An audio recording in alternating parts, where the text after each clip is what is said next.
Hi there guys, and welcome to another episode of the Cover Zero Show with me, your host, Simon Conboy.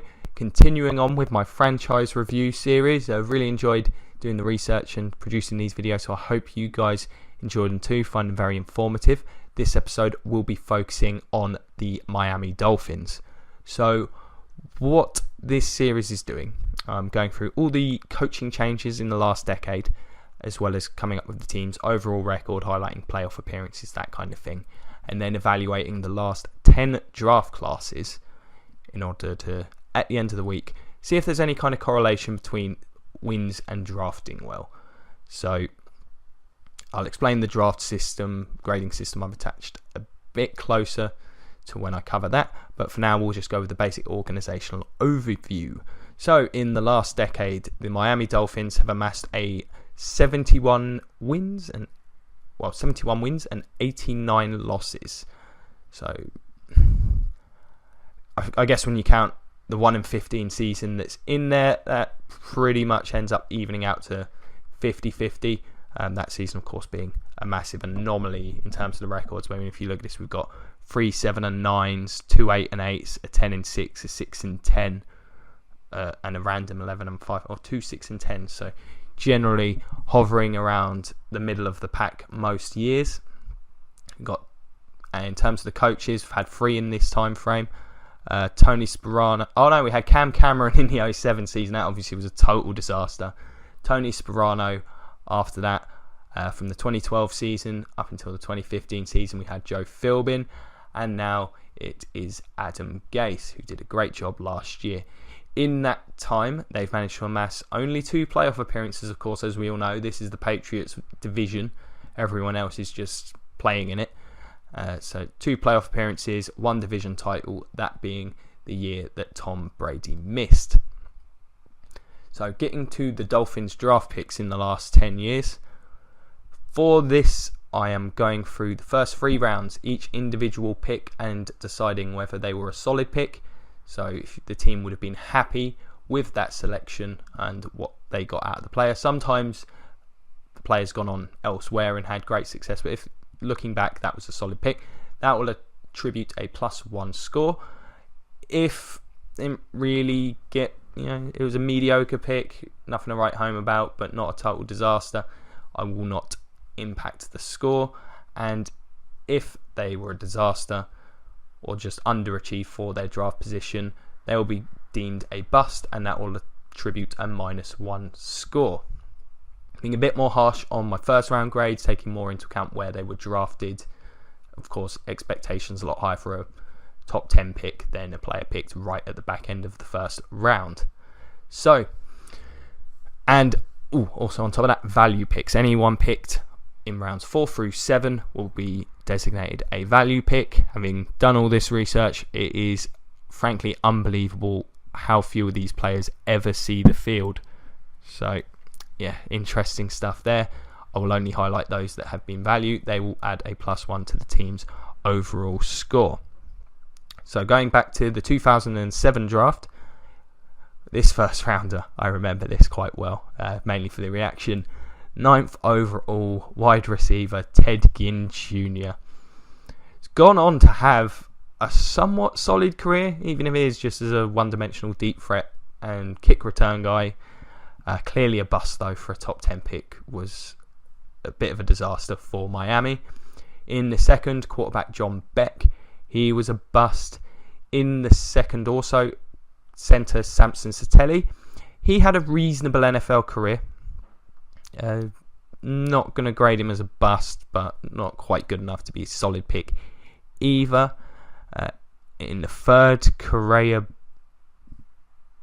Bevers, running back, he did nothing, so he was a bust. Sorry if I messed up your name, should have done more in the league, then I'll get it right.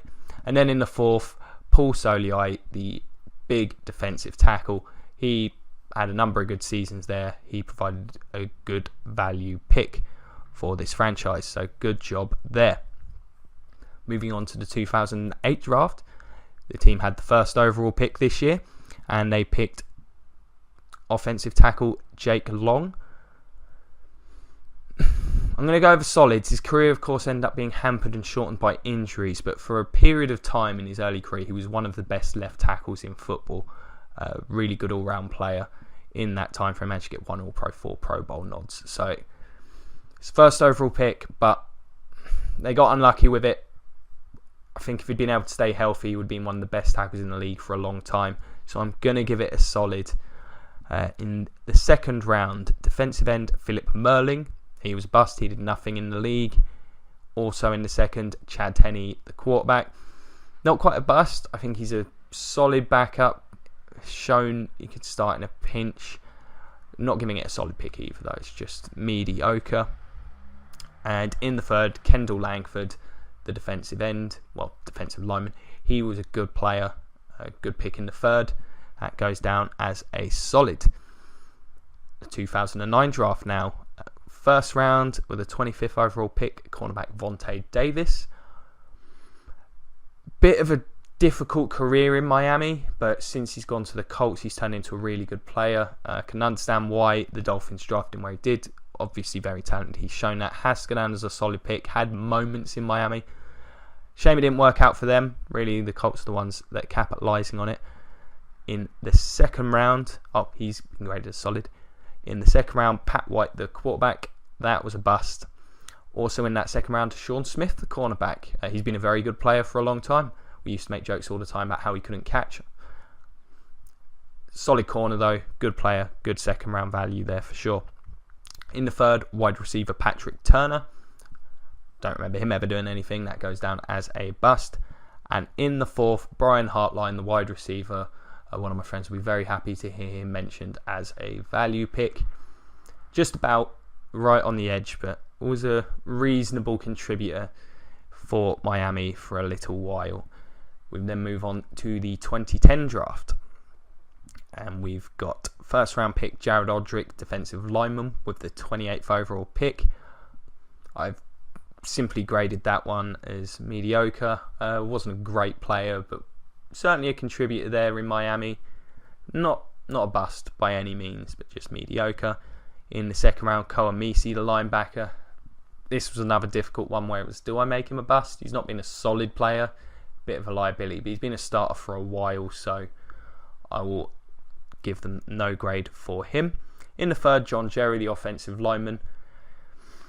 Solid for a third rounder, even if I don't think the Dolphins really got too much out of him. I thought he was pretty good last season for the Giants.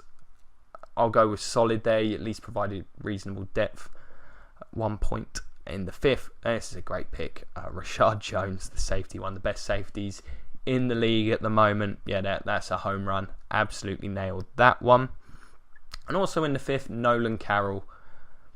He's an okay nickelback. I think, he's, for a lot of teams, he would be one of the top 3 corners in the fifth round. That is great value.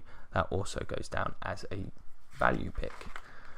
The 2011 draft. In the first round, this is another difficult one. We've got Pouncey, the centre, with 15th. This one's Mike Pouncey, isn't it? Or is it Marquise? No, Marquise. No, this is Mike. I forget. Correct me. 3 Pro Bowls for him. A lot of injuries, unfortunately. I think he's the superior player of the 2 Pouncey brothers, even if I can't remember off the top of my head which one it is. But he's been a really good player when healthy. It's a shame he's had the injuries, but I've got to put it as a solid pick. They've had massive needs on the interior as well, so when he has been healthy, he's been the best player they've had there. In the second round, Daniel Thomas, the running back, he did nothing. He was a bust. No third rounder that year. And in the sixth, Charles Clay, the tight end, that goes down as a good value pick. He's turned into a pretty good NFL player. Then moving on to the 2012 draft. This class may end up being in the best list because they did some interesting things here. It's got some really good value. So in the first, Ryan Tannehill at number 8. I have no grade attached to him at the moment. This could end up being a solid pick. We've seen flashes with him. It could also end up being a bust, of course, being a top 10 pick. I'm still on the fence with Tannehill. Obviously, was terrible to start last year. Improved steadily as the season went on before getting injured. So he's a tough evaluation, I think. For anyone at this point, it's just down to whether you believe in him. I do not at this point, but I'm not willing to say he's definitely a bust.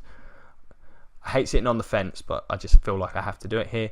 In the second, Jonathan Martin, the offensive lineman involved in the bullying scandal. He's out of the league, so that has to go down as a bust. In the third, Olivier Vernon, the defensive end, fantastic value. One of the better all-round defensive ends in the league, of course, plying his trade in New York now. But that's a very good pick. In the third, Michael Egnew, the tight end, he did nothing. He goes down as a bust. But here's where this becomes a really good draft. In the fourth, Lamar Miller, running back, provided great value now with the Texans. And in the seventh, Rashard Matthews, who was probably the Titans' best receiver last year. That's a solid value pick, getting a NFL caliber wide receiver in the seventh. Then moving on from possibly one of the best to definitely one of the worst. This is almost certain to make my bottom 10, and this individual draft has really affected the Dolphins' score at the end of this. So the 2013 draft, in the first round, Dion Jordan, third overall. Man, I thought he was going to be a great NFL player. Boy, was I wrong. He goes down as a bust. No questions asked. Easy one there. In the second, Jamar Taylor, the defensive back. He's not done anything, been a liability when he has played. He has to go down as a bust. In the third, Dallas Thomas, tackle. He's a bust. In the third, Will Davis, defensive back. Might be a bit harsh there, but he's also been a bust, in my opinion. And then in the fourth, Jelani Jenkins, linebacker, as a value pick to somewhat salvage the draft, but a bit of a disaster for Miami there. Then moving on to the 2014 draft, being a bit more generous with the last three, because there's a lot of players that, of course, are still developing. Hard to come up with a hard evaluation for, so there's a lot more non-graded players. In the first, Jawan James at 14, maybe overdrafted, but I think he's a good right tackle, so I'm going to put that down as a solid, especially considering how important tackle play is and how hard it is to find one at this point. In the second, Jarvis Landry, one of the best slot receivers in the league. That's a fantastic pick. Definite solid. In the third, Billy Turner, the lineman. Haven't seen anything from him, but not enough to necessarily say he's a bust at this point. 2015 draft, Devontae Parker. I think the jury is still out on this pick. 14th overall, the wide receiver. I think needs to get his attitude in order from what I've heard. And the second, Jordan Phillips, the defensive tackle. I'm edging towards solid with this one, but I'm going to go ungraded for now. And then in the fifth, Jay Ajayi as a great value pick. Really came on last year, was a fantastic back for the Dolphins. And then going on to last year's draft, we've got Laramie Tunsil, who played at guard last year. He'll be taking over from the blind side next year with the 13th pick. I thought he was really solid at guard. Liked him coming out of college. I'm willing to give this a solid at this point in time. I think he'll be a good left tackle for them. In the second, Xavier Howard, the defensive back. We'll see what happens there. Kenyon Drake, the running back. He showed some things last year, but again, we'll see. And Leonte Carew also in the third, the wide receiver. Again, no grade there. So the Dolphins have been one of the real mixed bags where there's some very good drafts in there. Some good value. When they found value, they've tended to find really good value. So we've got 9 solids, 1 absolute home run value pick, and 6 other value picks with 12 total busts. There was one where I changed my mind. 13 overall busts. That wasn't with them. That was with the Patriots. So yeah. So that gives them a total score of +4. I think the last few drafts look far more promising, so that score could go up significantly in the next couple of years, especially as some of those other drafts early in this process rotate out. First round, 9 picks, 5 of which have been solid, 2 absolute busts. Tannehill I'm undecided on, and also Devontae Parker. So those two will have a really big role in shaping how successful I deem their first round success to be. If they both work out, then that would be 7 and 2. That would be one of the best ratios of any team in the league. Really, the second and third rounders, they've just not got much from. A lot of them have been mediocre at best. That's what really drags this score down. Of course, some of those early drafts were an utter disaster. The 2013 draft in particular really holding this score back. I think it's fair to have a mediocre score. The Dolphins have been pretty much the definition of mediocrity in the last decade. Hopefully Adam Gase can turn that around for Dolphins fans. We'll see. But, as always, guys, let me know what you think. Do you think there's anything that I've got wrong here? Graded anyone too harshly? Have I been too kind to any players in particular? Let me know in the comments, Facebook page for Cover Zero, also via Twitter. I'll do my best to get back to absolutely everyone. I hope you enjoy these shows. I've really enjoyed doing the research and producing these ones. If you did, please check out some more of them. Like, share, subscribe, all that good stuff. Check out the Patreon. All thoroughly appreciated. It's been an absolute pleasure. Thank you for your time, and go Bucks.